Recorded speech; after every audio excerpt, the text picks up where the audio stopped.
દાહોદના લીમખેડાની Shivam maternity home અને બાળકોની હોસ્પિટલમાં નાના માળની પ્રસૂતાનું મોત નીપજ્યું. તો પ્રસૂતાને મોતને લઈને પરિવારજનોએ શિવમ મેટર્નિટી હોમ એન્ડ બાળકોની હોસ્પિટલના ડોક્ટર પર બેદરકારીના આરોપ મૂક્યા છે.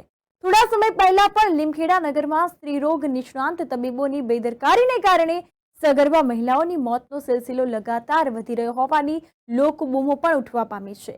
એક પછી એક અનેક પ્રસૂતાઓ તબીબી બેદરકારીનો ભોગ બની રહી છે.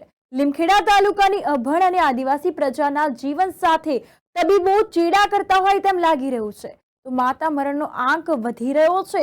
કયા કારણોસર માતાનું મૃત્યુ થયું તેની સરકાર દ્વારા ઘનિષ્ઠ તપાસ હાથ ધરવામાં આવે તો લીમખેડા નગરની બેદરકારી ધરાવતી હોસ્પિટલને સીલ પણ વાગી શકે તેમાં કોઈ શંકાની સ્થાન નથી. તો મળતી માહિતી અનુસાર જો વાત કરવામાં આવે તો દાહોદ જિલ્લાના લીમખેડા તાલુકાના મુખ્ય મથક લીમખેડા નગરમાં જાલોદ રોડ પર શિવમ મેટર્નિટી હોમ અને બાળકોની હોસ્પિટલ આવેલી છે.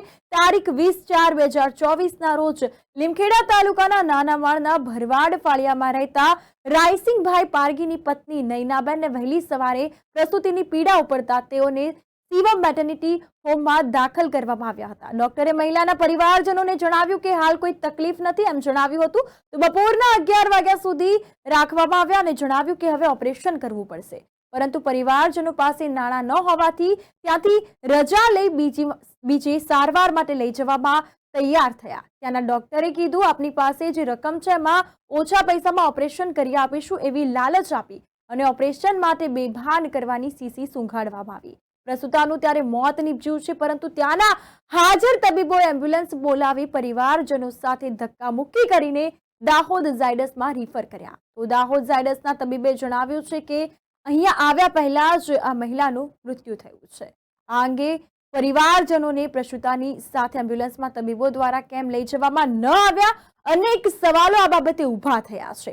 આ તમામ બાબતને લઈને સીસીટીવી ફૂટેજની તપાસ કરવામાં આવે ત્યારે સત્ય હકીકત સામે આવે તેવું તેઓ દ્વારા જણાવવામાં આવી રહ્યું છે. Limkheda Shivam maternity home and બાળકોની હોસ્પિટલમાં મૃતક પ્રસૂતાની મોત થતા પરિવારજનો હોસ્પિટલમાં આવી પહોંચ્યા છે અને આ કયા કારણોસર થયું અનેક સવાલો આ બાબતે ઊભા થયા છે. આ અંગે પોલીસને જાણ કરવામાં આવી છે. તો પોલીસ ઘટના સ્થળે પહોંચી છે. આ અંગે વધુ તપાસ હાથ ધરી છે. રમણભાઈ ચુનિયાભાઈ, મારી છોકરીને દુખાવો થયો રાત્રે 3 વાગે. પછી 3 વાગે અહીં લઈને આવ્યા દવાખાને લાવ્યા કે તપાસ કરી તો એમ કહે છે કે દુખાવો ઓછો છે. તો કે 2-4 કલાકમાં તમારે દુખાવો ઉપડશે પછી ડિલિવરી થશે. એ 11 વાગ્યાનો ટાઈમ હતો. 11 વાગ્યા હતી અમે રાહ જોવી. પછી અમે કીધું કે ખુલાસો થવાનો નથી અને અમે રજા માંગી. પછી રજા સહી કરીને રજા લઈ લીધી. પછી બહાર નીકળ્યા પછી પાછા અમને ફરી કે તમને શું દુઃખ પડ્યું છે એમ કહીને અને ફરી બહાર નીકળેલા બોલાયા. તો અમે કીધું કે અમારી પાસે પેમેન્ટ નથી કે છોકરું ઉપર લેવાનું છે. તો અમે કીધું અમારી પાસે પેમેન્ટ નથી, 60,000 રૂપિયા અમારી પાસે નહીં થાય. તો ડૉક્ટર એમ કે 16-17,000 તમને ઓપરેશન કરી આપશો. તો પછી 2 માણસને બોલાવીને સહી લીધી એટલે ડાયરેક્ટ લઈ ગયા અંદર લઈ ગયા. પછી એ લોકોએ સીસી બેહોશ કર્યા. પછી 1.5 કલાક થયો ત્યારે કંઈ નિકાલ થયો ને અને છોકરી તઈ એનો જીવ જતો રહ્યો. પછી અમને બોમ્બ પાડી. અમે બહારથી દોડ્યા અમે છોકરીનો હાથ પકડીને ને તપાસી તો મેં કીધું છોકરીની ને ચાલતી નથી અને છોકરી અમારે એવી જોઈએ.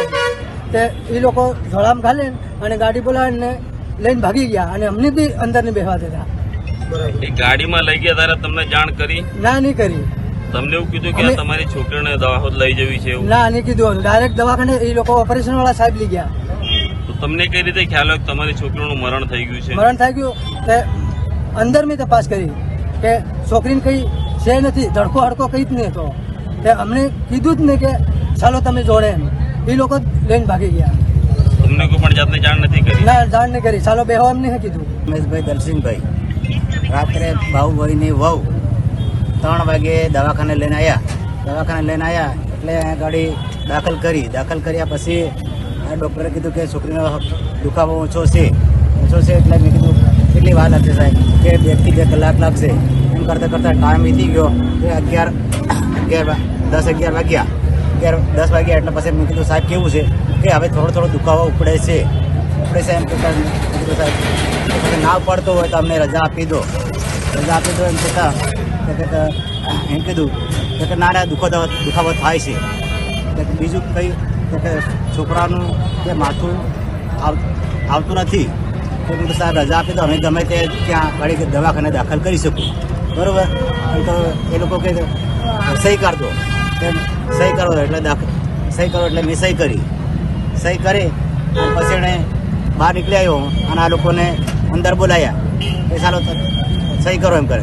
કે આ લોકો અંદર ભરાયા કે તમે લઈ જાય શું કરવાના છે, અહીંયા ઓપરેશન કરવું પડશે અને બીજે લઈ જશો ત્યાં ઓપરેશન કરવું પડશે એમ કીધું. એટલે આ લોકોએ પછી એણે અંદર સહી કરી પછી આ લોકોએ કેટલો ખર્ચ થશે ત્યારે 10-15 હજાર 16 હજાર જેવો ખર્ચ થાય એટલે 60 હજાર જેવો ખર્ચ થાય ત્યારે આ લોકોએ એટલા બધા પૈસા નથી કે 10-15 હજારમાં સુધી અમે કરી આપશું એમ કીધું. તો પછી આ લોકોએ સહી કરાવી અને અંદર છોકરી લઈ ગયા દરવાજે આવેલી છોકરી પાછી વાળી દીધી. પછી એમ કરીને કે ઓપરેશન કરવું પડશે ત્યાં પછી આ લોકો લઈ ગયા અને પછી ઓપરેશનની વાત કરી કે સારું તમે બેસો એમ કરીને બેસાડ્યા લોકો પાસે થઈ લીધી.